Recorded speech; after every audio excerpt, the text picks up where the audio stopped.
And we're done. Yeah. Mr. Geoff Achison, live in Studio B at WNCW, along with his soul diggers, Mr. Michael Steele and Jan Rico Scott back here on the kit. Geoff, your guitar, you managed to extract so many different voicings out of that thing. Do you credit that to the isolation in your early years, and you were just practicing by yourself? And early on, I did spend some time teaching myself in this little country town that I grew up in. I used to tune into a radio show called Track of the Blues with Dr. Jules, and it was every Thursday night around about 11 in the evening. And I used to pop a cassette tape. It was my brother's transistor sort of radio, cassette player with a radio kind of thing.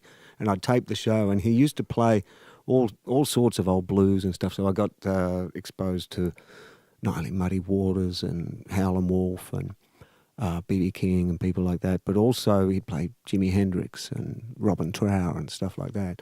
So I was hearing all these wonderful sounds the guitar could make, but I was completely ignorant as to the devices that you can buy, such as a phaser or a flanger or even delay pedals and things like that. So I did spend some time trying to emulate the sound without being fully aware of, the toys. Yeah, the things that kind of make it happen. Of course, I found out later, and I did buy myself probably one of each of all of those pedals at some point. But I decided I was having much more fun physically, trying to manipulate the instrument to make it do different things. So, but it's taken many years of playing to develop some of the sounds, and I'm still learning, still figuring it out. I also did discover people like Roy Buchanan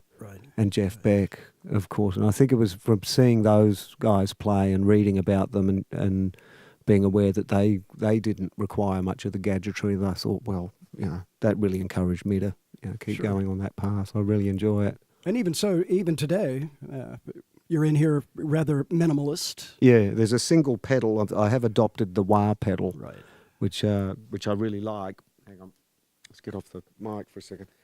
I really like it because you play that with your foot, and you have to manipulate it, using that word again, but you can get different effects by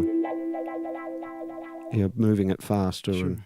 And it's like a big tone control on the floors. You do have a tone control on the guitar itself, which I use a lot. So that sort of sound, that's just...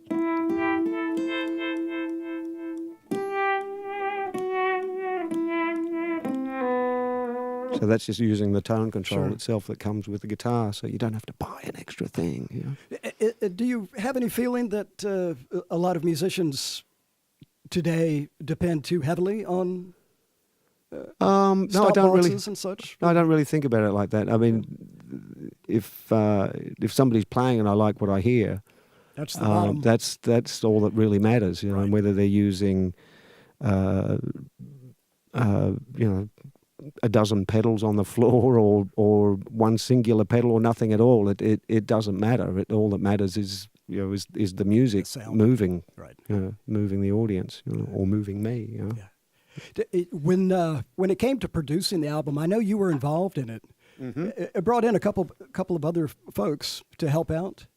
This record was I went to a couple of friends of mine, the Harwoods. So Rob Harwood, who is a long-time friend and sound engineer, and his son, Ben. And Ben I met when he was something like 9 years old, but he's now in his late 20s or early 30s now. But he's travelled around the world doing sound for some big bands. But he's built himself a home studio, and they had been talking to me about it for a while. But I said, all right, I'll come around and have a look. And we talked about recording, and I said, well, I've got a bunch of songs. I don't know if I've got enough for an album, but I played him some of the tracks. And so we worked as a team. Ben being mostly on the desk, but he had production ideas. As Rob's produced quite a lot, and I've always been there, right at the helm with mine. And I had very clear ideas of what I wanted from the songs as well. Is there any fear of yielding control over to them, or do you? There was a lot of terse words, a lot of tears, a lot of tantrums, but we got there. It wasn't always easy. Yeah, sometimes. I know what it's like. From my point of view, having a certain sound in my head or a certain arrangement that is living upstairs in my brain, and that's the challenge when you're recording, is getting it out of your brain and onto onto whatever machine it is that you're recording.